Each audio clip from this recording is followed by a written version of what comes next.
भारती की परंपरा अनुसार पुष्प, चंदन और उत्तरीय के साथ सम्मान किया जाएगा। এবার মঞ্চে উপস্থিত প্রধান অতিথিগণকে বিশ্বভারতীর প্রথা অনুযায়ী পুষ্প, চন্দন ও উত্তরীয় দ্বারা বরণ করে নেওয়া হচ্ছে।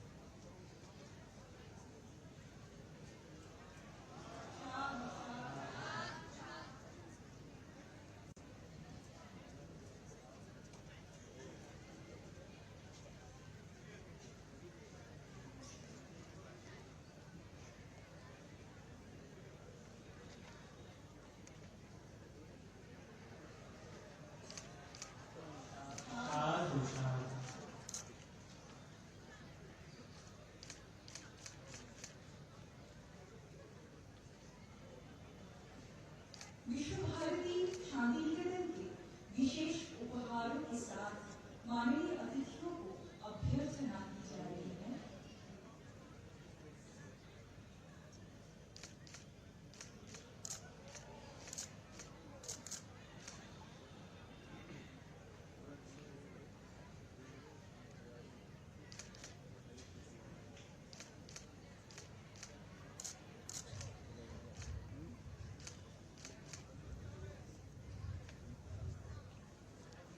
এবার সংকল্প বচন উচ্চারিত হবে।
माननीय अतिथियों द्वारा दीप प्रज्वलन के साथ आज के दीक्षांत समारोह का शुभारंभ किया जाएगा।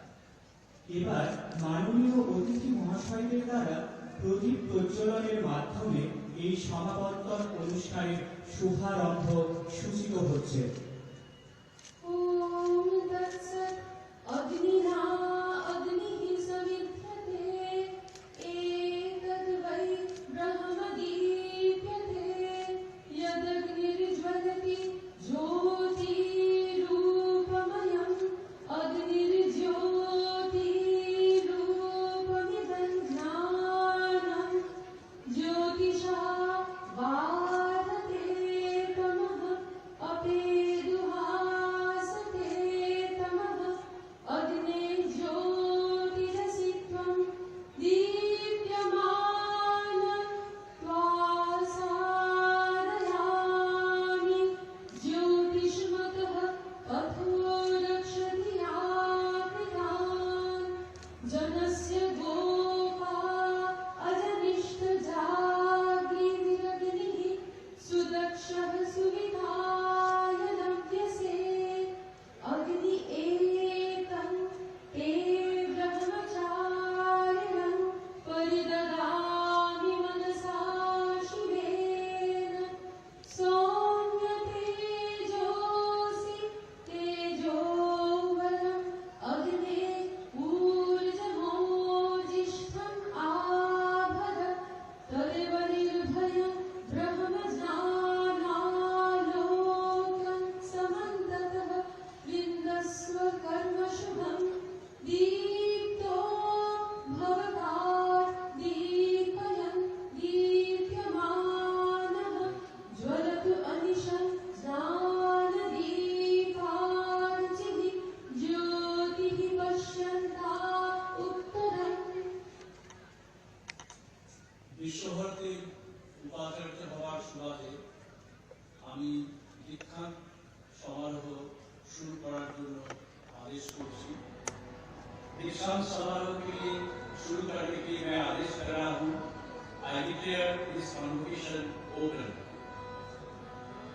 সঙ্গীত পরিবেশনায় সঙ্গীত ভবনের ছাত্রছাত্রীবৃন্দ।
মহাশয়কে স্বাগত ভাষণ উপস্থাপন করার অনুরোধ জানানো হচ্ছে।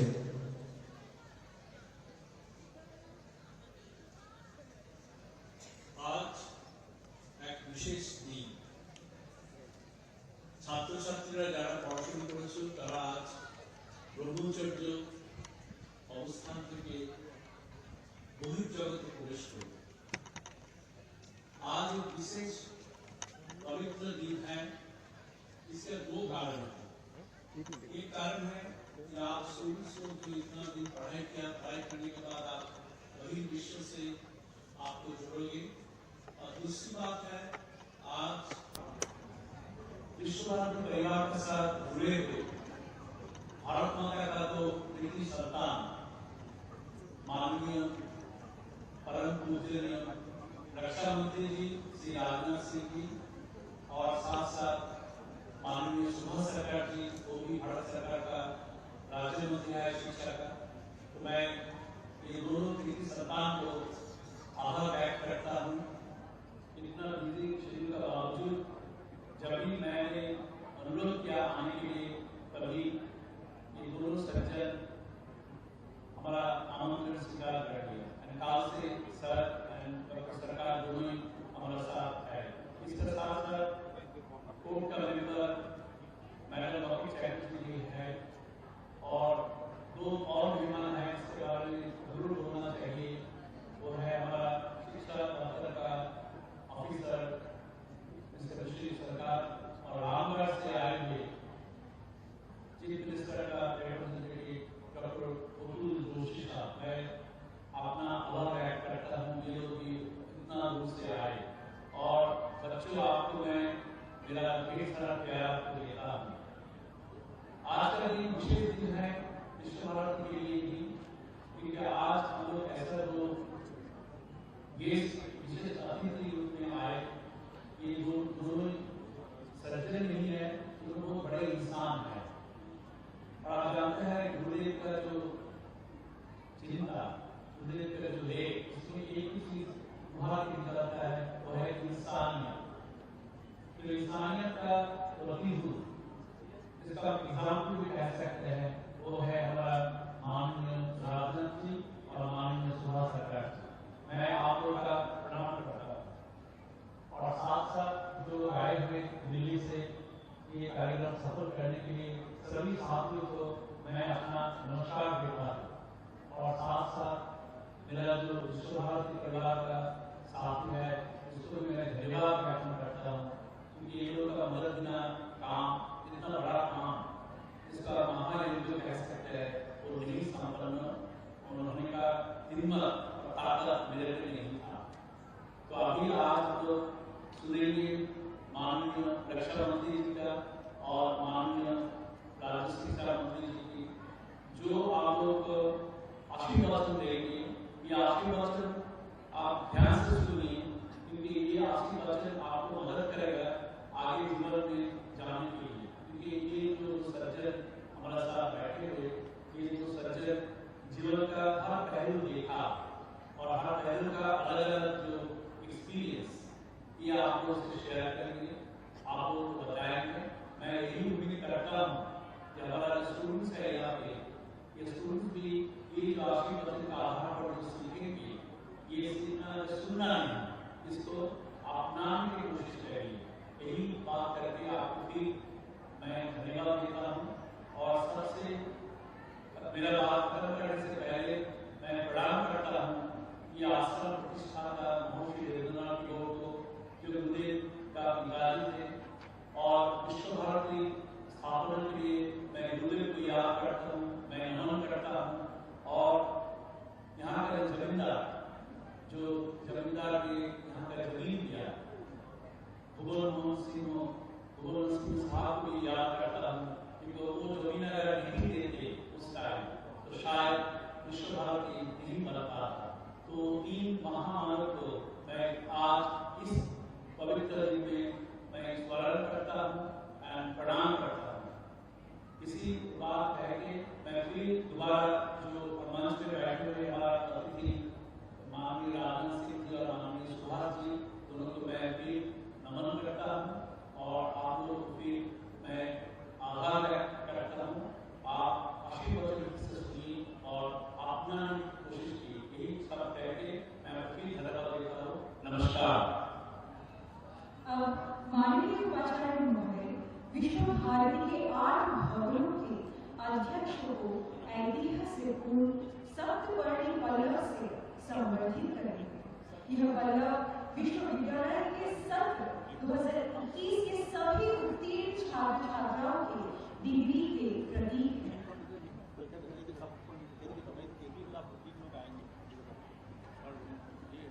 माननीय उपाचार्य महोदय বিশ্বভারতীর 8টি ভবনের অধ্যক্ষ মহোদয়দের হাতে স্নাতকোত্তরের অভিজ্ঞান হিসেবে ঐতিহ্যমণ্ডিত সপ্তকর্ণী পল্লব তুলে দেবেন।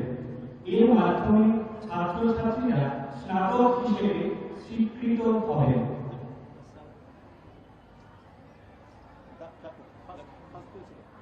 हमारे बीच है भाषा भवन के अध्यक्षा माननीय प्रोफेसर सबीना प्रधान महाशया।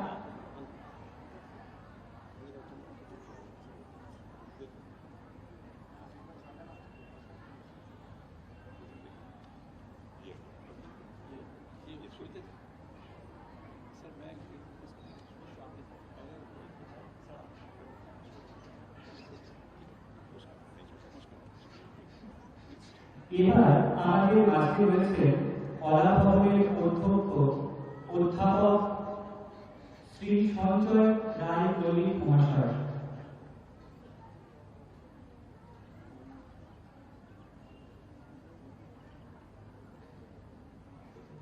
हमारे बीच है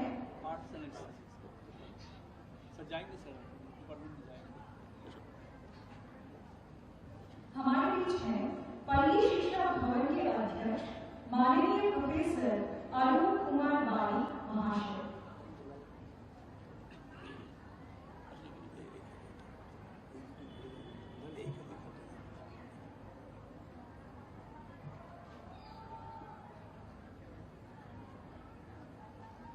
এবার আমাদের মাঝে রয়েছে পল্লী সংগঠন বিভাগের অধ্যক্ষ অধ্যাপক অরবিন্দ মণ্ডল মহাশয়।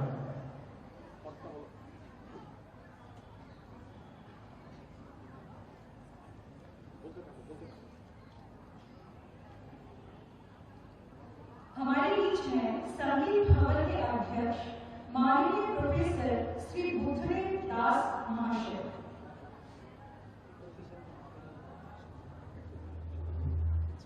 এবার আমাদের মাঝে রয়েছেন শিক্ষা ভবনের অধ্যক্ষ অধ্যাপক স্বপন রাহা মহাশয়।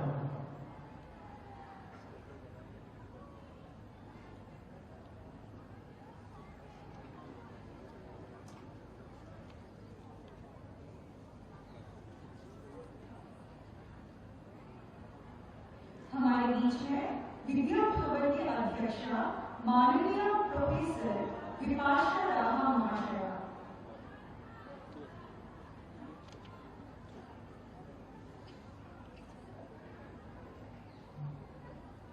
এবার আমাদের মধ্যে রয়েছে বিনয় ভবনের অধ্যক্ষ অধ্যাপক সুমন্ত মণ্ডল মহাশয়।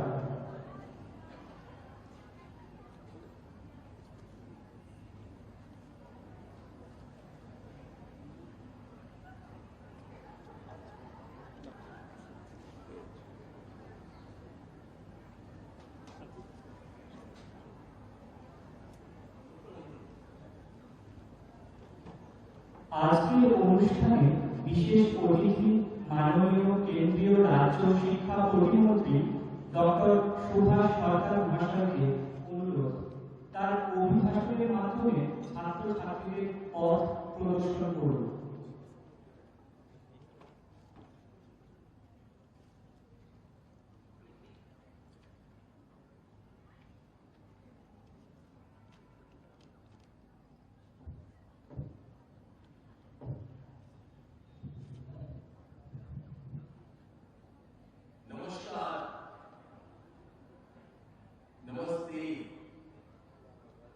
Sat Sri Akal. This is from Punjab. Khamma Ghani. This is from Rajasthan. Vanakkam from Tamil Nadu. Namaskaram. I have told this word as because Guru Rabindranath Tagore has established this institution. It is not only national but also international. Warm greetings to all Minister of Defense, Sri Rajnath Singh Ji, I welcome our senior leader and source of constant inspiration, Sri Rajnath Singh Ji. And it is my pleasure to remind this August gathering that he himself was an academician and taught physics in KV Postgraduate College, Mirzapur, Uttar Pradesh. It is our honor to have you today as the chief guest of the annual convocation ceremony. And our Vice Chancellor of Vishwabharati, Professor Vidyut Chakraborty ji, all esteemed guests, faculties, students, and friends of media, parents, and my dear students. Indeed, it's my pleasure to be present on the occasion of the annual convocation of the prestigious Vishwabharati. Our Honorable Prime Minister, Sri Narendra Modi ji, is the Chancellor of this prestigious institution. My dear friends, it always gives me a feeling of happiness to address the convocation ceremonies. I am glad to be present amongst the enthusiastic gathering, future of nation. Dear students, as you all are going to enter a new phase of your life, I would like to share a piece of advice in the form of sloka by Pujya Adi Shankaracharya ji. Bhajo Govindam Ma Guru Dhanajana Yovana Garva Bharati Nimeshat Kala Sarvam Mayamayo Midam Khilam Ditva Brahmam Padam Tvam Pravisho Viditva. It means, do not be proud of fame, do not be proud of wealth. People or youth, time takes them away in a minute. Forgo all this illusion and enter the state of Brahma after knowing this.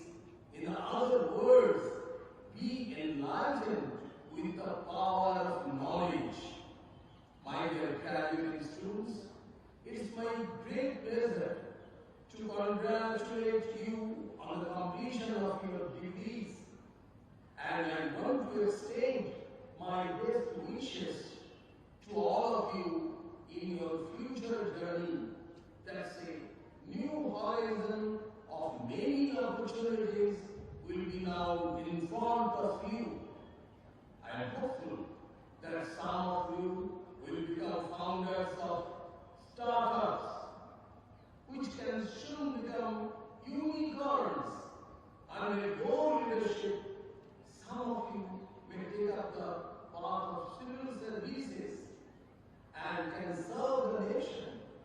And your amazing set of students can achieve many more as the future will unfold the coming times. I know your journey was not easy, but if the mountain were not steep and the climb did not test your resolve, the view would not be such a revelation or such an inspiration.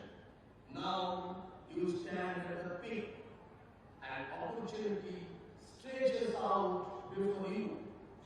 Needless to say, that's a moment of great joy and pride in your life. Your academic efforts have come to fruition.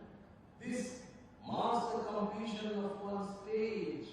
This is only one stage of your life, and another is about to begin. From the nation's perspective, we welcome you as our next generation of leaders. May you grow up to provide effective leadership over this century. In a sense, your future is intertwined with the future of this nation. you also have an opportunity to shape it. As we move into the next decade, India faces substantial challenges in ensuring that our students possess the necessary skills to deal with the new and upcoming subjects. Areas such as nanotechnology, artificial intelligence, and business analytics were considered as emerging areas at one time, but now have developed into areas which find application in products or services of everyday use. The Union government has worked tirelessly for the improvement of the educational sector, both at the school level and higher education level. The National Education Policy 2020 is a part of this great reform. This will promote the growth of a number of world-class higher education institutions and also provide greater freedom for students to pursue a variety of courses. The new Education Policy 2020 has brought about much needed flexibility in terms of courses which can be pursued by students, and it has also opened the doors for creating programs with subjects from different domains to create a well-rounded professionals at the end of the college and university education process. This is the single biggest change which has happened in the Indian education system in the last few decades under the leadership of our Prime Minister, Sri Narendra Modi ji. My dear friends, as we move further, I would like to state that the National Education Policy emphasizes the creation of futuristic knowledge system based on ancient India, rich cultural heritage and wisdom. And this rich cultural heritage and the knowledge based on ancient India, it was excellently. Our Kavi Guru Rabindranath Tagore, he had this.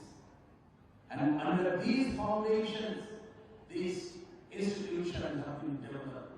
And if you can find our beginning song, Vedic song, our song of these institutions, everything from this our Indian culture. The aim is for the holistic development of skills, sets, and competences required for a sustainable world. This is also a very important part of this new National Education Policy 2020. This holistic education, and it has been practically implemented in Vishwabharathi. And to understand holistic education, I will ask you to listen a song. This is by Kavi Guru Rabindranath Tagore.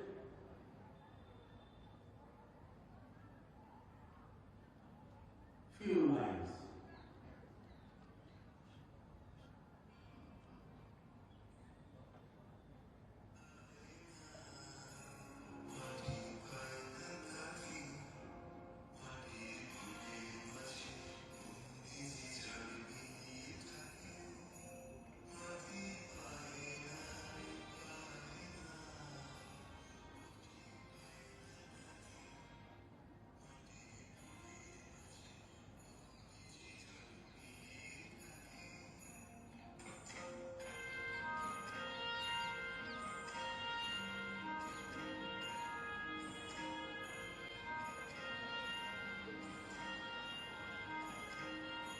You know everyone, I think.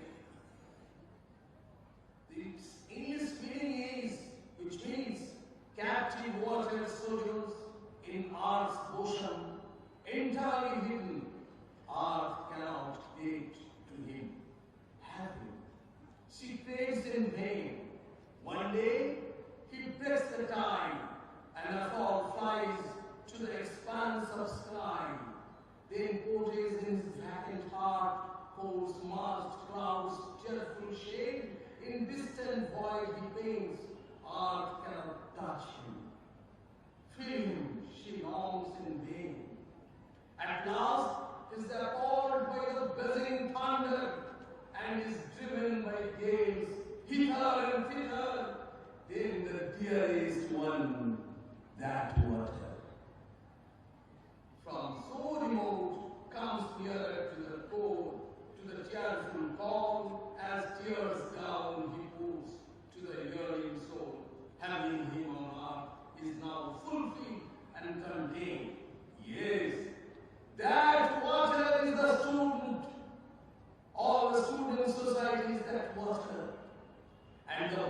surrounded by this earth and mud.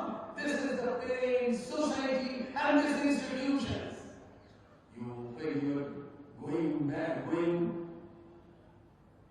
from these institutions, from your parents, from your society where you have become born, and after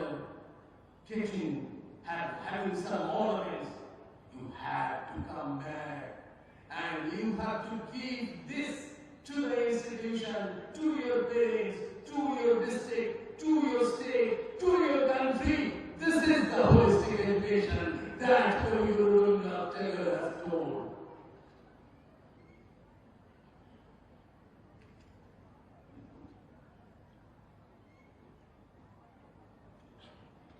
My dear students, an optimistic perspective can help you focus on solutions to issues, increase confidence, and support productivity while working towards goal. As you all know, India is rapidly moving towards the path of development. I believe that the passion for innovation must become part of our learning system. We can achieve the spirit of innovation by teaching our future generations about the importance of innovation, especially the efforts made by startups. We are on a journey to evolve as a nation that not only fulfills the aspirations of the people, but also stands proudly on the world stage.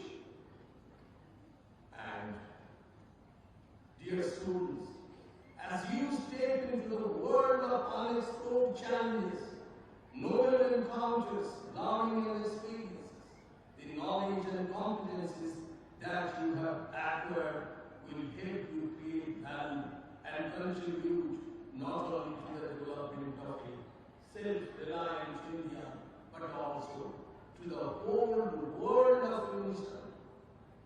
And I will ask all the students, before leaving this place, to please close your eyes for a while, and then you can see Guru Rabindranath Tagore is telling you, যদি তোর ডাক শুনে কেউ না আসে তবে একলা চলবে, এই কথা মনে রাখবেন। তাহলেই আমাদের এই সবাই এই পড়াশুনো আজকের এই কনভোকেশন তার সার্থকতা। I wish you the best in this journey. Thank you all. Bharat Mata. धन्यवाद मान्यवर, आपकी हर एक बात हमारे लिए प्रेरणा स्रोत है। आपके प्रति आभार।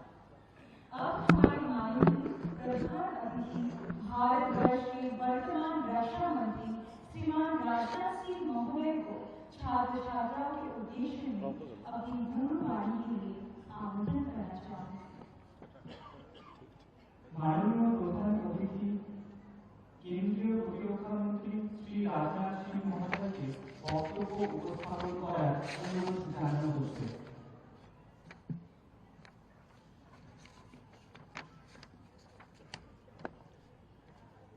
विश्व भारती यूनिवर्सिटी के आदरणीय वाइस चांसलर श्री विद्युत चक्रवर्ती जी और हमारे कैबिनेट के कोलीग,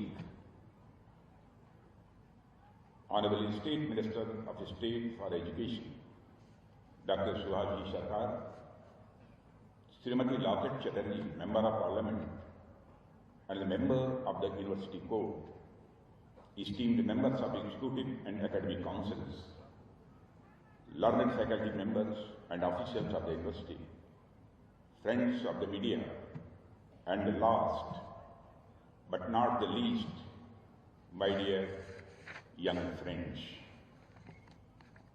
আপনাদের মধ্যে আছে আমার খুব ভালো লাগছে।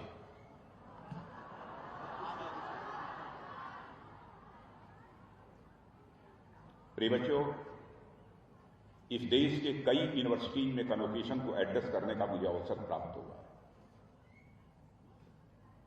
और आज इस विश्व भारती के प्रेमाइस में मैं दीक्षांत समारोह को एड्रेस करने के लिए आप सब लोगों के सामने खड़ा हूं। मैं ये कहना चाहूंगा, कल इस विश्व भारती कि कैंपस में प्रवेश करते हुए जिस प्रकार का वाइब्रेशन मेरे अंदर हुआ, I can't express in words, मैं शब्दों में इसे व्यक्त नहीं कर सकता। सबसे पहले मैं इस बंगाल की महान धरती को प्रणाम करता हूं और मैं इस धरती के महान पुत्र और the great humanist philosopher Gurudev Rabindranath Tagore की स्मृति को भी मैं नमन करता हूं।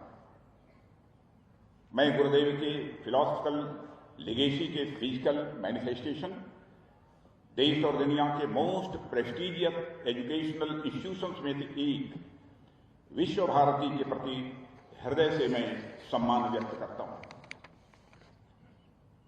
जैसा डॉक्टर सुभाष सरकार जी ने बताया कि मैं भी टीचर रह चुका हूं, फिजिक्स का टीचर रहा। जब भी किसी एजुकेशनल इंस्टीट्यूशंस में मैं अपने विचार व्यक्त करने के लिए जाता हूं तो वहां पर मैं पॉलिटिशियन नहीं रह जाता हूं, बल्कि एक टीचर के रूप में ही अपने को मैं खड़ा करता हूं। कल जब मैं शांति निकेतन आ रहा था तो रास्ते में इसमें सोच रहा था कि विश्व भारती जैसे इस महान संस्थान के इंटेलिजेंट बच्चों से यदि मैं इंटरेक्ट करूंगा तो मैं उनको ऐसा क्या दे सकता हूं जो जीवन में उनके काम आए। फिर मुझे लगा कि मैं आप लोगों से जो भी बातचीत करूंगा वह तो करूंगा ही, पर साथ ही मैं कुछ ऐसा दूं जो आपके जीवन में काम आए। पर इसके लिए सभी मेरे यंग फ्रेंड्स एक बार एक छोटी सी एक्सरसाइज आपको करनी पड़ेगी। ज्यादा कुछ नहीं करना, मैं आप लोगों से यही रिक्वेस्ट करना चाहूंगा, एक बार अपने हाथ ऊपर कीजिए। आप सबसे यही रिक्वेस्ट करूं, एक बार हाथ, जितना आपने इस समय हाथ उठाया है थोड़ी और कोशिश करें और हाथ को थोड़ा और ऊपर उठाएं। अब बस लास्ट बार हाथ थोड़ा और ऊपर उठाकर अब नीचे कर ले। एक बार और ऊपर करिए और नीचे कर ले। मेरे प्यारे साथियों, इस एक्सरसाइज के दौरान आपने एक छोटी सी बात नोटिस की होगी कि मैंने पहली बार आपसे अपना पूरा हाथ उठाने को कहा था। आपने उठाया भी, पर जब आपने हाथ उठा लिया था तो आपको दूसरी बार अपना हाथ और कैसे ऊंचा उठा लिया, यानी पहली बार में थोड़ी सी पॉसिबिलिटी रह गई थी। इसी तरह दूसरी बार में भी अपने और दमखम के साथ आपने हाथ उठाया और तीसरी बार आपने और ऊंचा हाथ कैसे उठा लिया। कहना मैं ये चाहता हूं साथियों कि मैंने अपने जीवन में यह सीखा है कि आप अपने एम के प्रति कितनी भी मेहनत क्यों न कर लें, कितने भी एफर्ट क्यों न कर लें, परंतु उसमें थोड़ी सी सही इंप्रूवमेंट की पॉसिबिलिटी बराबर बनी रहती है।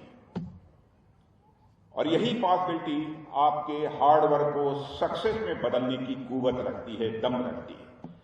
इसलिए आप अपने जीवन में जब भी जो भी काम करें अपना बेस्ट देने का प्रयास करें, ताकि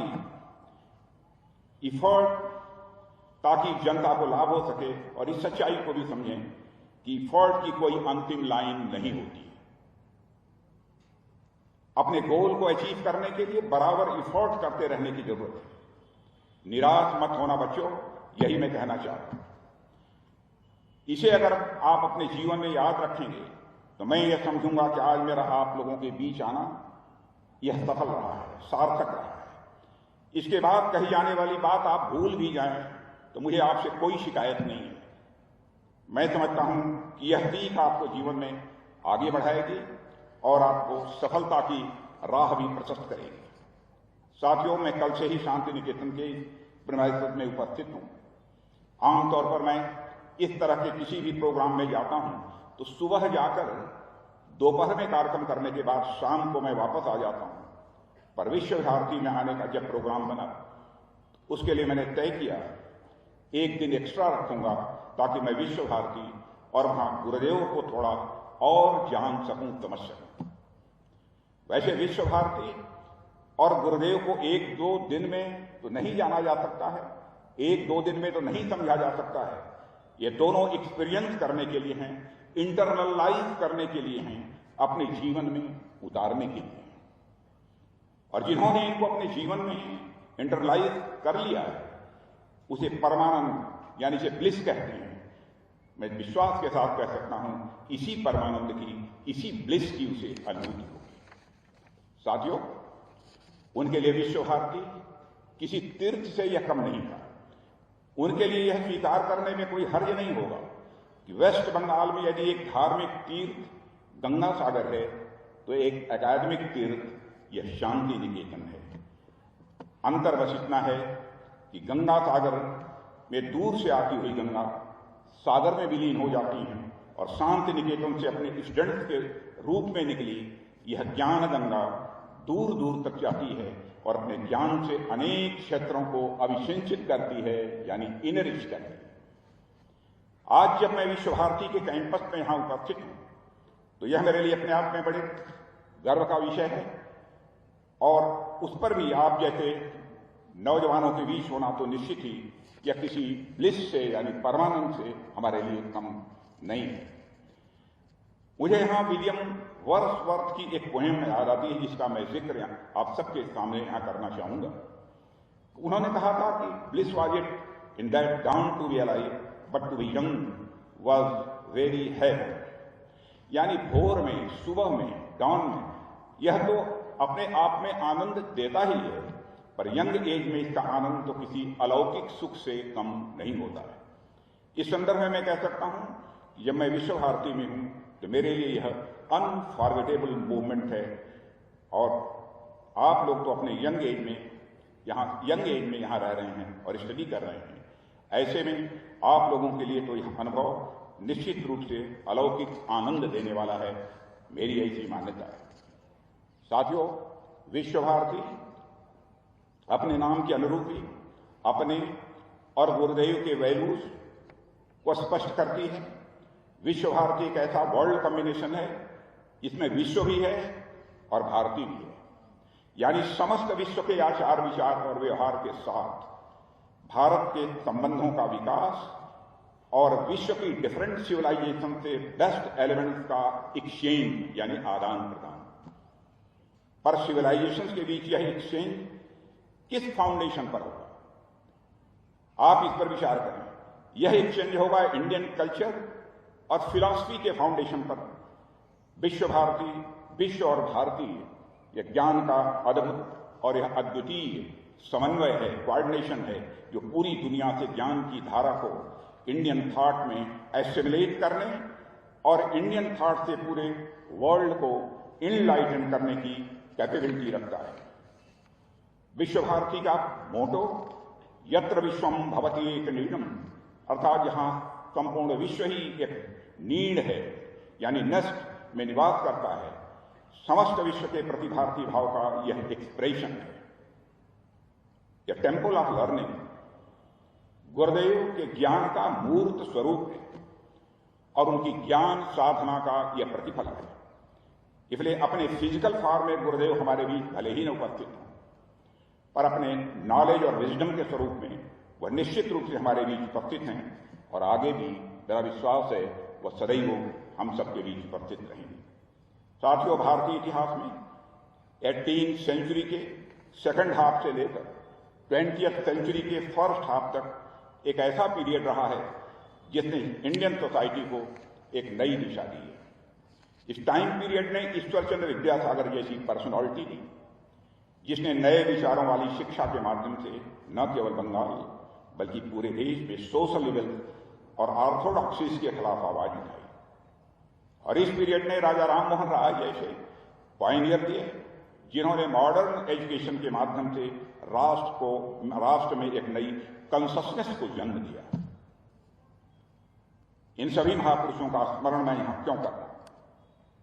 इनका स्मरण मैं यहां इसलिए कर रहा हूं क्योंकि गुरुदेव रूपी जो एक विशाल वटवृक्ष भारतीय ज्ञान मन में पल्लवित और पुष्पित हुआ है, उसकी फर्टाइल सॉइल इन्हीं महापुरुषों के द्वारा निर्मित हुई थी। मेरे साथियों, गुरुदेव ने अपने थॉट्स, अपनी फिलॉसफी और वैल्यूज से इंडियन सोसाइटी और पॉलिटिक्स को बहुत गहराई तक प्रभावित किया है और उनसे संबंधित कुछ बातें यहां मैं आपके सामने रखूंगा, शायद वह आपको अच्छी भी लगे। इसमें उनकी पहली मान्यता नेशनलिज्म और यूनिवर्सल ह्यूमनिज्म से जुड़ी हुई है। पूरी दुनिया में आप कहीं पर भी नेशनलिज्म की बात करते हैं, आमतौर पर उसका अर्थ वेस्ट से उपजे नेशनलिज्म से होता है, और भारत में नेशनलिज्म का सीधा सीधा वही अर्थ नहीं होता है। दोनों विचारों में बड़ा अंतर है, और वह अंतर है काल का, यानी टाइम स्केल का। इंडियन नेशनलिज्म भारतीय जनमानस में सदियों से एकत्र हो रही, एक दूसरे के सुख दुख में सहयोग और कल्याण की भावना पर यह आधारित है। हमारा इंडियन नेशनलिज्म टेरिटोरियल न होकर हमारे यहां कल्चरल है। वेस्ट के नेशनलिज्म में टेरिटोरी यानी भूमि यह पहले है, और कॉन्शियसनेस यानी चेतना बाद में, जबकि इंडियन नेशनलिज्म में कॉन्शियसनेस पहले है और टेरिटरी बाद में। भारतीय नेशनलिज्म के फोकस में ह्यूमन वेलफेयर है। इंडियन नेशनलिज्म एक्सक्लूसिव न होकर ऑल इंक्लूसिव है और यूनिवर्सल वेलफेयर से इंस्पायर्ड है। जैसा कि मैंने अभी कहा कि विश्व भारती का सूत्रवाद इसी भाव का एक इंडिकेटर है। साथियों, हमारे देश में कच्छ से कामरूप और काशी से कांची तक एक विशाल कल्चरल टेपेस्ट्री है कि आप कोई एक सिरा पकड़ते हैं तो उसके साथ दूसरा सिरा अपने आप उभर जाता है। कुजीन से लेकर अटायर तक, फेस्टिवल से लेकर आर्ट्स तक, हर एक चीज में आपको बहुलता या प्लुरलिज्म दिखाई देता है। इंडियन आइडेंटिटी एक सूत्री या लीनियर न होकर यह मल्टी लेयर्ड है। वेस्ट का nationalism exclusivist, imperialist, exploitative and relatively shallow था। साथियों, वह समय के द्वारा स्वतः निर्मित नहीं हुआ था, बल्कि कुछ राजाओं द्वारा अपने आप को शक्तिशाली बनाने के लिए कुछ विशिष्ट पहचान पर आधारित समुदायों को इकट्ठा करके हुआ था। The construction of western nationalism was politically driven. गुरुदेव ने अपने वेस्ट के नेशनलिज्म का जो स्वरूप देखा था, उसने इंपीरियलिज्म और मिलिटरिज्म को जन्म दिया, जिसका परिणाम वर्ल्ड वार्स की विभीषिका के रूप में हम सभी के सामने आया। ऐसे में जब वह नेशनलिज्म को कंडम कर रहे थे, तो वह वेस्ट के एक्सट्रीम नेशनलिज्म को कंडम कर रहे थे। नाजियों के नेशनलिज्म को वह कंडम कर रहे थे, जिनके द्वारा मानवता पर लगाया गया कलंक आज भी पूरी तरह मिट नहीं पाया है। इंडियन नेशनलिज्म तो गुरुदेव के वर्ड से ज्यादा उनकी डीड्स में देखा जा सकता है। ब्रिटिशर्स द्वारा जालियांवाला बाग हत्याकांड के बाद अपनी प्रेस्टीजियस नाइटहुड की उपाधि वापस कर देना इसका एक सबसे बड़ा प्रमाण है। साथियों, जिस समय देश में गुरुदेव जैसा महान फिलासफर और स्कॉलर भारत की चिंतन पद्धति यानी थॉट सिस्टम को प्रभावित कर रहा था, उसी समय देश के और भी अनेक फिलासफर्स और थिंकर्स अपने सिद्धांतों और मान्यताओं से देश की थॉट सिस्टम को प्रभावित कर रहे थे। हालांकि अनेक ऐसे थिंकर्स थे जो कंटेम्पररी रियलिटी के अनुरूप राष्ट्र को दिशा दे रहे थे, पर इतिहास की कसौटी पर परख कर आप देखेंगे, आप गुरुदेव अपने कंटेम्पररी थिंकर्स से कहीं आगे और फार साइडेड साबित हुए। इसका एक दो उदाहरण मैं आप लोगों के सामने यहां रखना चाहूंगा। उस समय के कुछ Indian political leaders modern industrial system and machinery के उपयोग को लेकर बड़े ही कासस थे। उन्हें लगता था कि जिस प्रकार से ब्रिटिश गवर्नमेंट ने इंडस्ट्रियल रिवॉल्यूशन का सहारा लेकर आम जनता को एक्सप्लॉइट किया है, वैसे ही हम अपने देश में इस सिस्टम को जारी रखेंगे तो पुनः वही परिस्थितियां बार बार दोहराई जाएंगी। लेकिन इसके विपरीत गुरुदेव इंडस्ट्रियल डेवलपमेंट एवं मॉडर्न साइंस एंड टेक्नोलॉजी के वह पक्ष में थे। वे चाहते थे कि राष्ट्र के विकास के लिए इनको बढ़ावा मिले। हो सकता है कि पहले वाले थिंकर्स के विचार उस समय के सर्कमस्टांसेस के अनुरूप सही रहे हों, लेकिन वर्तमान समय के अनुसार गुरुदेव के विचार अधिक रेलेवेंट दिखाई देते हैं। उनका मानना था कि स्वतंत्रता के पश्चात भारत को आगे ले जाना हमारा एक महत्वपूर्ण उद्देश्य होना चाहिए, और इसलिए देश को साइंस एंड टेक्नोलॉजी के क्षेत्र में आगे ले जाना और इंडस्ट्रीज की भी स्थापना करना यह अति आवश्यक है। आज जब हमारा देश प्रगति के राह पर आगे बढ़ रहा है, देश के साइंस और टेक्नोलॉजी के क्षेत्र में नए नए स्टैंडर्ड्स स्थापित कर दुनिया भर में अपनी धाक जमा रहा है, मेक इन इंडिया से होते हुए मेक फॉर द वर्ल्ड की राह पर आगे बढ़ रहा है, तो निश्चित रूप से यह गुरुदेव के विजन का परिणाम है। और हम इसी तरह से आगे बढ़ते रहे। मेरे साथियों, वह दिन दूर नहीं जब हमारा भारत दुनिया की टॉप मोस्ट इकोनॉमी में से एक होगा। हमारा देश दुनिया की 5th लार्जेस्ट इकोनॉमी के रूप में लगातार आगे बढ़ रहा है। आप सभी ने हाल ही में मॉर्गन स्टैनले की रिपोर्ट देखी होगी। इस रिपोर्ट में कहा गया है कि अगले 4-5 साल में हमारे देश की इकोनॉमी दुनिया की तीसरी सबसे बड़ी इकोनॉमी, 3rd लार्जेस्ट इकोनॉमी होने वाली है। मैं कह सकता हूं यह तो अभी शुरुआत है मेरे साथियों। मुझे उम्मीद है कि 2047 आते आते हमारा देश 3rd या 2nd नहीं बल्कि वर्ल्ड की टॉप इकोनॉमी के रूप में इमर्ज होकर आएगा। और यह अचीवमेंट गुरुदेव को एक सच्ची श्रद्धांजलि होगी, ऐसा मेरा मानना है। साथियों, इसी तरह primacy of politics over society, primacy of politics over society और वाइस वर्सा को लेकर भी गुरुदेव और उनके कंटेम्पररी थिंकर्स में भी मतभेद था, जिसकी चर्चा यहां मैं आवश्यक समझता हूं। कुछ थिंकर्स पॉलिटिकल स्ट्रक्चर्स और आइडियाज को ज्यादा महत्व देते थे, जबकि गुरुदेव नहीं, जबकि गुरुदेव सोशल स्ट्रक्चर्स और इंस्टीट्यूशंस को अधिक महत्व देते थे। उन थिंकर्स का मानना था कि पॉलिटिकल प्रोग्रेस सोशल प्रोग्रेस के आगे चलती है, यानी देश में यदि राजनीतिक व्यवस्था उचित होगी, लोगों को अपने राइट्स और ड्यूटीज का बोध होगा, अथॉरिटी का डिसेंट्रलाइजेशन होगा, तो सोसाइटी में अपने आप प्रोग्रेस होगी। जबकि गुरुदेव का मानना था कि जब तक हमारा सोशल ट्रांसफॉर्मेशन नहीं होता, सोशल एम्पावरमेंट हमारा नहीं होता, हमारे समाज के एवल्स, ऑर्थोडॉक्सी और सुपरस्टिशंस नहीं मिटते हैं, वे वीमेन एम्पावर्ड नहीं होती हैं, तब तक हमारा देश आगे नहीं बढ़ सकता। यह गुरुदेव की मान्यता थी। ऐसे में जब सोशल स्ट्रक्चर अच्छा होगा तो उससे भी जो पॉजिटिव पॉलिटिक्स उभर कर सामने आएगी वह निश्चित रूप से बहुत सशक्त होगी और प्रभावी होगी। साथियों, यहां हम देखें तो पाएंगे कि जब हमारा देश गुलाम था तो अनेक दृष्टि से हम स्वतंत्र थे, तो उस समय देश की आजादी के लिए उन थिंकर्स के राजनीति संबंधी विचार रेलेवेंट थे। पर 1947 में आजादी मिलने के बाद भी लंबे समय तक क्या हमारा देश उतनी प्रगति कर पाया जितना कर सकता था? शायद आप मेरी बात से सहमत होंगे, नहीं। इसलिए भारत में ट्रांसफॉर्मेशन तभी शुरू हुआ जब भारतीय समाज परिवर्तन की ओर तेजी से आगे बढ़ा। हमें यह मानने में कोई हेजिटेशन नहीं होना चाहिए कि हमारी व्यवस्था रूपी गंगा की गंगोत्री यानी पॉइंट ऑफ ओरिजिन सोसाइटी ही है। सोसाइटी से ही पॉलिटिक्स की गंगा निकलती है।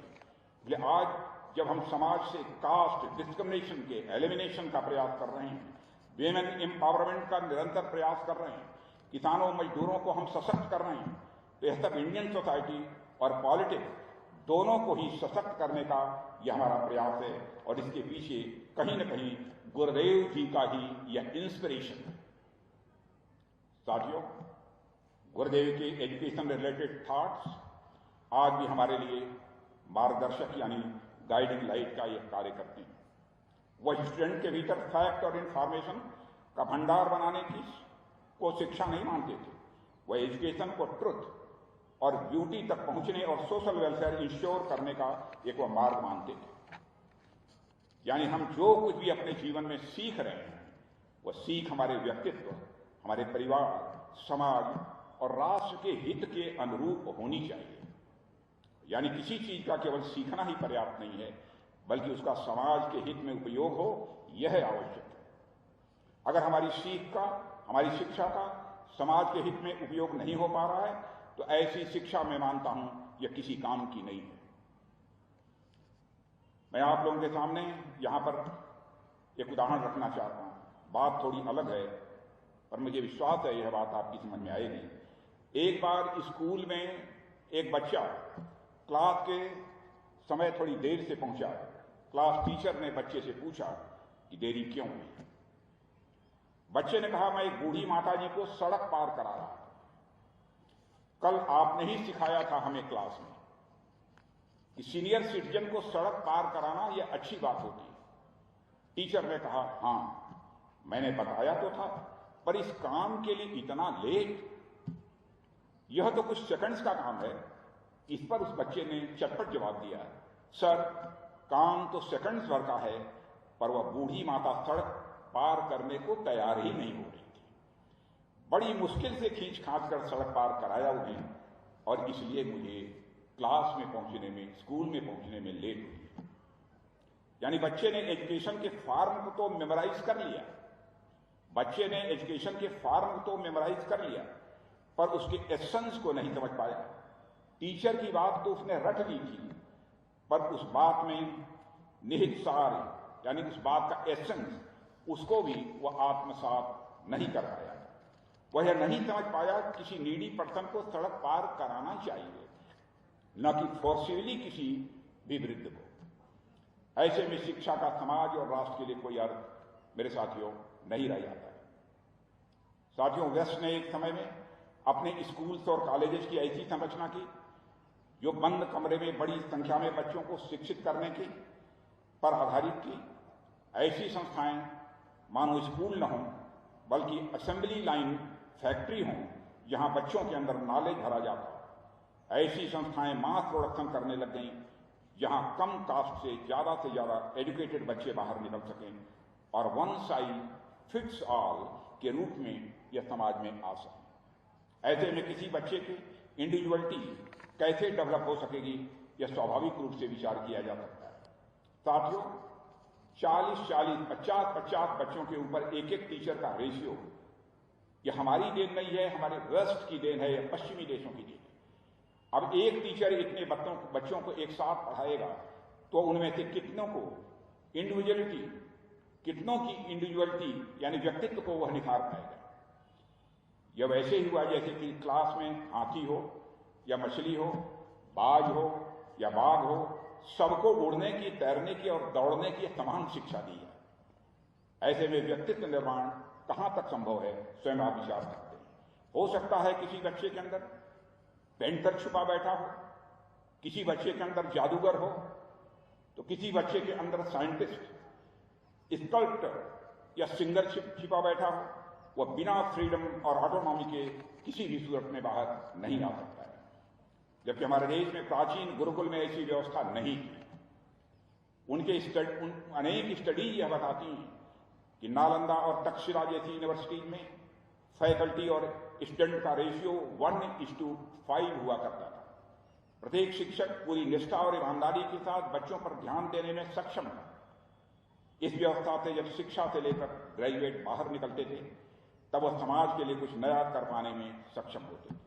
इन्हीं से प्रेरित होकर नई नेशनल एजुकेशन पॉलिसी में हमने बच्चों के personality development, not only personality development but the comprehensive personality development और उचित टीचर पीपल रेशियो पर भी ध्यान दिया है। साथियों, गुरुदेव की रचनाओं से लेकर संगीत तक में हमें वह विजडम दिखाई देता है जो इंडियननेस का एसेंस है। क्लासिकल से लेकर फोक तक में प्रचलित विचार प्रवाह मानो टैगोर की कविता में आकर विराम करती है और एक नई ऊर्जा और नए स्वरूप के साथ पुनः जनमानस को इंस्पायर करने को निकल पड़ती है। उनकी एक अत्यंत प्रसिद्ध कविता चित्त ये था भय शून्य से मैं इसका उदाहरण आप लोगों के सामने रखना चाहूंगा। जब वह चित्त ये था भय शून्य, उच्च ये था शिर कहते हैं, तो उसका कोई सामान्य अर्थ नहीं होता, बड़ा विशिष्ट अर्थ होता है। इंडियन ट्रेडिशन में pursuit of truth, Indian tradition में परस्यूट ऑफ ट्रुथ में किसी भी प्रकार के फियर का कहीं कोई स्थान नहीं बताया गया है, बल्कि किसी भी प्रकार का भय स्वयं असत्य और अविद्या का सूचक है। श्रीमद् भागवत गीता का पूरा मैसेज ही भय को दूर करने के लिए। याज्ञवल्क और मैत्रेयी संवाद हो या फिर मंडन मित्र की पत्नी गोया भारती का यह प्रकरण हो, आप देखेंगे कि दोनों ही विदुषियों ने बिना किसी भय और संकोच के सत्य के रास्ते पर चलकर इंडियन विजडम को सम्मानित किया है। साथियों, इसी तरह आगे जब वो कहते हैं ज्ञान यथा मुक्त, तो इसका अर्थ होता है नॉलेज जहां बिना किसी प्रेजुडिस के सबके लिए इक्वली अवेलेबल है। हमारे यहां कहा गया है आनो भद्रा क्रतो यंतु विश्वतः, यानी चारों ओर से ज्ञान हमारे भीतर प्रवेश करे, वह सत्य हो, शिव हो और सुंदर हो, और ज्ञान ऐसा हो तो हमको तमाम बॉन्डेजेस और ऑर्थोडॉक्सी से यह फ्री कर दे। ज्ञान की महान विशिष्टता को गुरुदेव ने अपनी कविता की एक लाइन पे डिफाइन कर दिया है।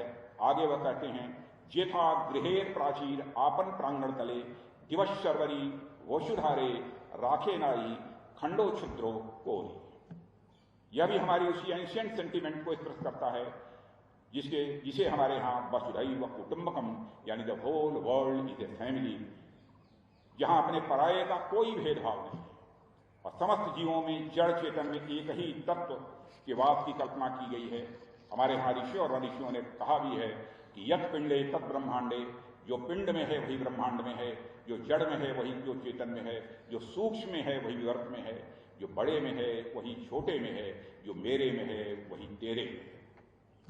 साथियों, इसी तरह आगे वह कर्म की महत्ता को डिफाइन करते हुए भार तेरे से स्वर्गे करो जागृत कहते हैं, जो भारतीय परंपरा के वयम राष्ट्रे जागृयाम पुरोहिता को ही इको करता है।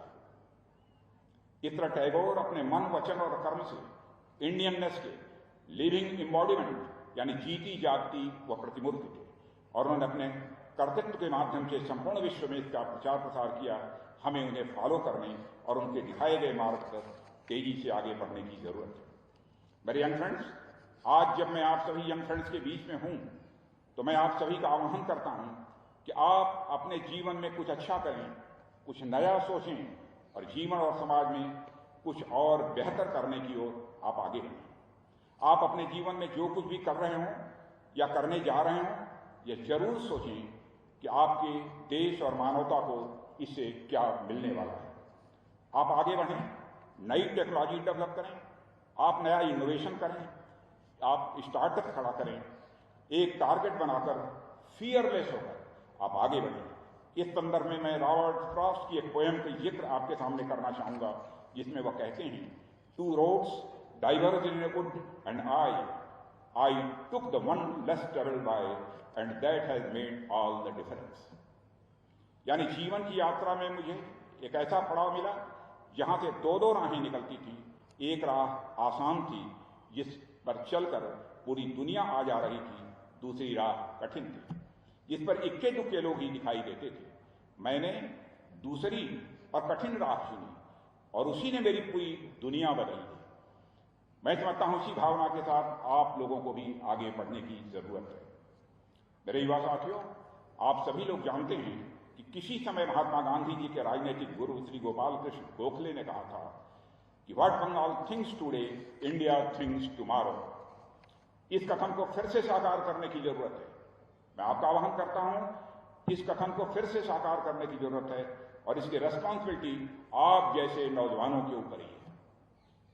मैं समझता हूं आज बंगाल में रीअवेकनिंग की आवश्यकता है, जिससे यह भूमि एक बार फिर पूरे देश को ज्ञान विज्ञान, साइंस एंड टेक्नोलॉजी और फिलॉसफी के क्षेत्र में नया योगदान दे सके। मुझे पूरा विश्वास है कि आप इस दिशा में पूरी कमिटमेंट के साथ आगे बढ़ेंगे, ऐसा मेरा पक्का भरोसा है। जब मैं आप सभी से यह कह रहा हूं तो मुझसे आप सभी से खासकर यहाँ की फैकल्टी से भी बड़ी उम्मीदें हैं।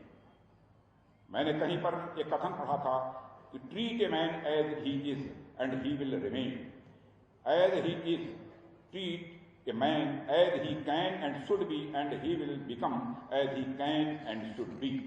यानी किसी बच्चे के साथ अगर आप वैसा ही व्यवहार करें जैसा कि वह बच्चा है तो आगे भी वैसा ही रहेगा, जबकि उसके साथ आप अगर ऐसा व्यवहार करें जैसा कि वह आगे बन सकता है तो बच्चा भविष्य में वैसा ही बनेगा।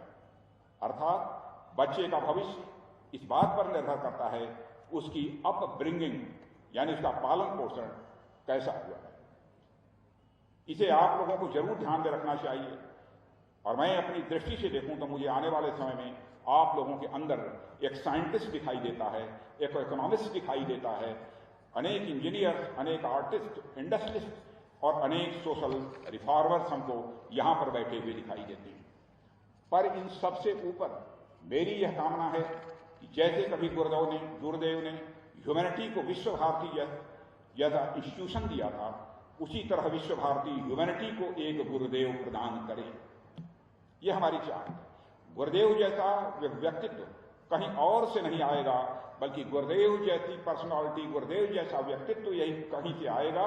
तो आप जैसे लोगों के बीच से निकलकर ही गुरुदेव जैसा व्यक्तित्व आएगा, ऐसा मेरा विश्वास है। और वही मानवता की आगे की राह भी वो प्रशस्त करेगा। इसके लिए जो चीज सबसे जरूरी है वह है आपके जीवन में सपने देखना, जीवन में ड्रीम देखना। साथियों, आप लोगों ने रॉडयार्ड किपलिंग की एक फेमस पोएम पढ़ी होगी जिसका टाइटल है इफ। अपने बचपन के दिनों से ही इस पोएम से मेरा कई बार गुजरना हुआ है और इसका एक स्टंजा मैं आप लोगों के सामने यहां रखना चाहता हूं। If you can dream and not make dreams your master, if you can think and not make thoughts your aim, if you can meet with triumph and disaster and treat those two impostors just the same। मेरे साथियों, जीवन में आगे बढ़ने के लिए और उसे नई ऊंचाइयों पर ले जाने के लिए हमें ड्रीम्स की जरूरत होती है, सपने देखने की जरूरत होती है। पर इसके साथ यह भी आवश्यक है कि आप अनेक ड्रीम्स में ही उलझ कर न रह जाएं। ऐसा न हो कि आपके सपने ही आपको कंट्रोल करने लगे।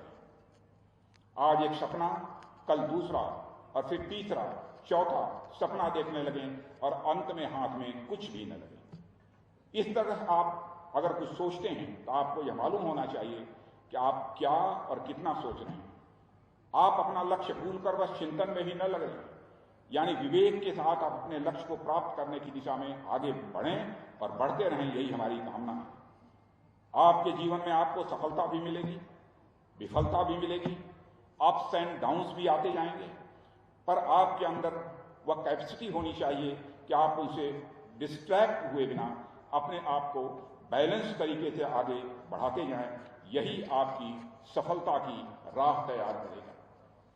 साथियों, सृष्टि के समस्त क्रिएशंस में मानव ने जिन जिन कारणों से अपनी श्रेष्ठता सिद्ध की है, उसमें इसकी संगठन की शक्ति या उसकी ऑर्गेनाइजेशनल कैपेसिटी अत्यंत महत्वपूर्ण है। संगठन अथवा टीम वर्क के कारण मानव ने एक ऐसी अचीवमेंट हासिल की हैं जिनके बारे में कभी सोचा भी नहीं जा सकता था। इसलिए आप जब अपने जीवन में कुछ नया और बड़ा करने की ओर आगे बढ़ें तो आपके पास एक मेहनती और समर्पित टीम की बड़ी आवश्यकता होती है। टीम में काम करने से आप अपने जीवन में अनेक लाभ होंगे आपको, ऐसा मेरा विश्वास है। पहला तो यही कि किसी काम को अगर आप 2 या उससे अधिक लोग मिलकर करते हैं तो आपकी ताकत केवल डबल नहीं होती बल्कि उससे कहीं अधिक होती है। आपने क्वाड्रेटिक एक्सप्रेशन पढ़ा होगा, a + b whole square = a² + b² + 2ab। यानी अलग से a अपनी पर्सनालिटी को डेवलप करने की कोशिश करे तो a से a² हो सकता है, a से a³ हो सकता है, a⁴ हो सकता है। b अपनी पर्सनालिटी को अकेले डेवलप करने की कोशिश करे, b से b² हो सकता है, b³ हो सकता है, b⁴ हो सकता है। लेकिन दोनों ने यह फैसला किया कि हम टीम वर्क से काम करेंगे, मिलकर यदि हम काम करेंगे तो a + b होल स्क्वायर या केवल a² + b² नहीं होगा बल्कि in addition to a² + b² you will achieve +2ab। अब मान लीजिए कि आप में से यानी इस बात को ध्यान में रखकर आप आगे बढ़ते हैं और आप हमेशा एक कदम आगे रहेंगे, यह मैं आप विश्वास के साथ कह सकता हूं। टीम में काम करने का एक और इंपॉर्टेंट बेनिफिट होती है साथियों, और वह यह कि किसी भी काम में सक्सेस मिलने पर आपको व्यर्थ की प्राइड नहीं होती, व्यर्थ का अहंकार नहीं होता, किसी प्रकार का एरोगेंस नहीं आता है। जब कोई व्यक्ति अकेले कोई काम करता है तो कई बार वह एरोगेंस का शिकार हो जाता है, उसके अंदर अहंकार पैदा होता है, ईगो पैदा होता है। और आप जानते हैं अहंकार, हा के ऊपर लगा हुआ पॉइंट ईगो एक ऐसा पॉइंट है कि यदि यह पॉइंट अहंकार का किसी भी नंबर के साथ लग जाता है तो उसकी वैल्यू को कम कर देता है। यदि 1 के पहले वह पॉइंट लग जाए अहंकार का, ईगो का 0.1, तो उसकी वैल्यू 1 नहीं रह जाएगी, बल्कि 1 से घटकर उसकी वैल्यू 1/10 हो जाएगी। 2 के पहले लग जाए तो यह उसकी वैल्यू केवल 2 नहीं रह जाएगी, बल्कि 0.2 = 2/10, यानी उसकी 10th पार्ट वो हो जाएगी। इसलिए हमें डायरेक्ट या इनडायरेक्ट किसी न किसी रूप में जिंदगी में लोगों की जरूरत पड़ेगी, यह बात हमें बराबर ध्यान रखना चाहिए। आपको यहां तक पहुंचाने में कैसे कैसे लोगों का हाथ रहा है मेरे मित्रों, जिन्हें आप सोच भी नहीं सकते, जो आपके लिए बिल्कुल अननोन है, उनका भी आपकी सक्सेस में कंट्रीब्यूशन है।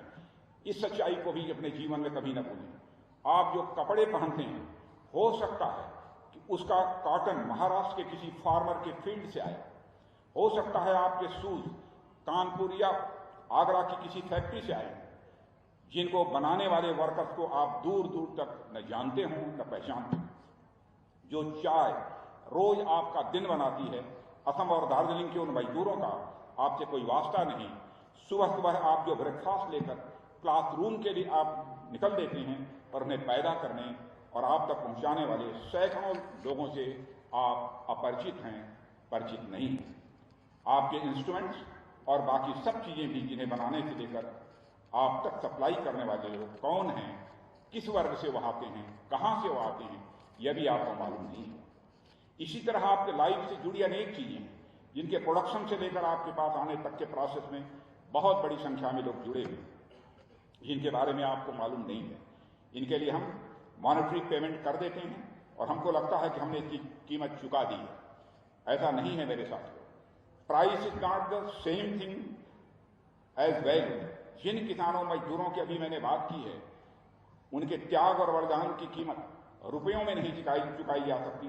उन्हें भी आपके अफेक्शन और सपोर्ट की जरूरत है। इसलिए जीवन में कभी आपको अपॉर्चुनिटी मिले तो किसी गरीब, किसी किसान, किसी मजदूर या इसी तरह के अन्य जरूरतमंद की आप यथासंभव जरूर हेल्प करें। यह समाज के प्रति आपके ग्रेटिट्यूड को एक्सप्रेस करने का एक सबसे उचित तरीका होगा। और साथ ही आपके अंदर कहीं कोई ईगो होगा तो उसे भी यह खत्म करें। साथियों, अहम या ईगो को मैं डेसिमल पॉइंट की तरह मानता हूं। जैसा मैंने कहा, ये बहुत ही डेंजरस होता है आज।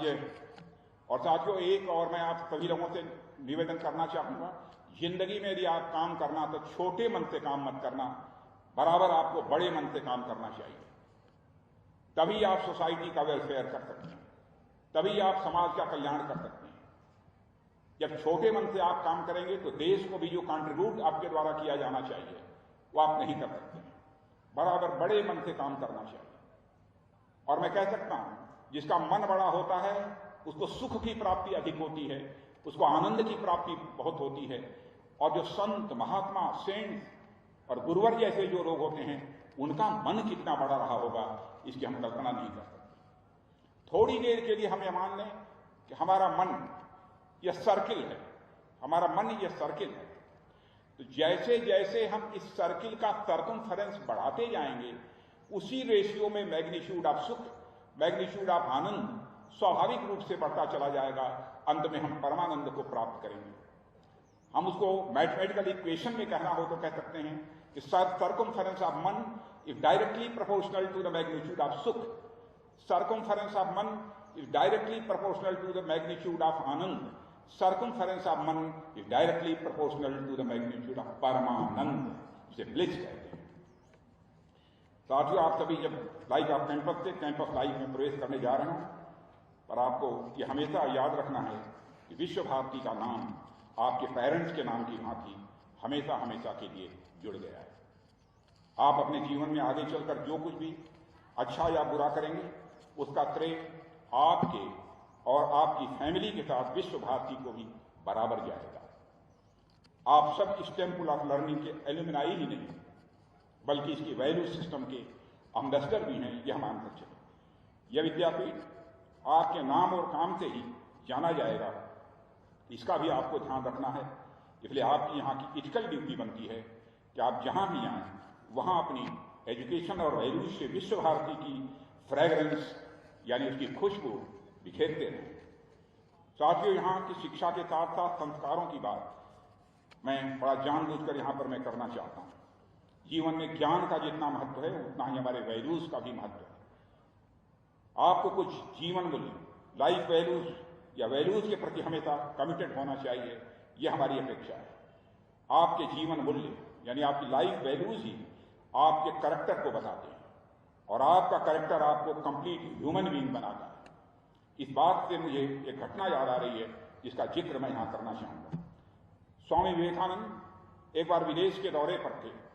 वहां पर स्वामी जी के अटायर यानी जिस प्रकार का वस्त्र स्वामी विवेकानंद जी पहनते थे उसको देखकर एक व्यक्ति ने पूछा, स्वामी जी, यदि आपने अपने कपड़ों को बदल लिया होता तो आप एक जेंटलमैन की तरह दिखाई देते, आपने अपने कपड़ों को क्यों नहीं बदल लिया?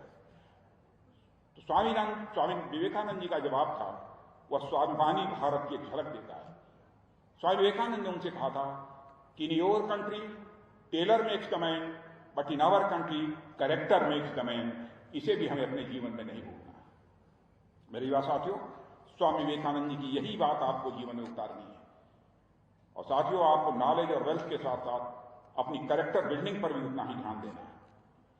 आप सभी ने एक फेमस पोएट कोट जरूर सुना होगा कि when wealth is lost nothing is lost, when health is lost something is lost and when character is lost everything is lost. यानी अगर आपका धन गया है तो समझो कुछ नहीं गया, आपका स्वास्थ्य चला गया समझो कुछ चला गया, अगर आपका कैरेक्टर चला गया तो समझो कि सब कुछ चला गया। इसलिए जीवन में किसी भी कीमत पर हमें अपने कैरेक्टर पर कभी कोई आंच नहीं आने देनी है। यह इस प्रकार का कन्विक्शन हमारा होना चाहिए। और मुझे पूरा विश्वास है कि आने वाले समय में आप में से अनेक छात्र एवं छात्राएं अपनी मेहनत, लगन और संस्कारों के बल पर कुछ नया करेंगे और कुछ अलग करेंगे और दुनिया भर में अपना और अपने देश का नाम रोशन करेंगे।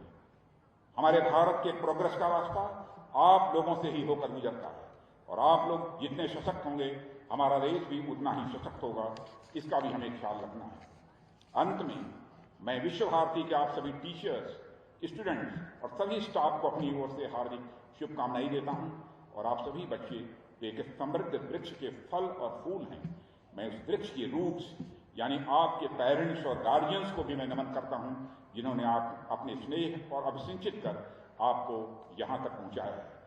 मैं आप सबके भविष्य के प्रयासों के लिए कामना करते हुए और पुनः आप सबको हृदय से अपनी हार्दिक शुभकामनाएं देते हुए यहीं पर अपना निवेदन समाप्त करता हूं। आप सबको बहुत बहुत धन्यवाद। हम सब अत्यंत भाग्यशाली हैं जो आज इस पुण्य हमें आपका सानिध्य मिला। এবার আশীর বচন পাঠের দিকে এগিয়ে যাব। উত্তীর্ণ ছাত্রছাত্রীদের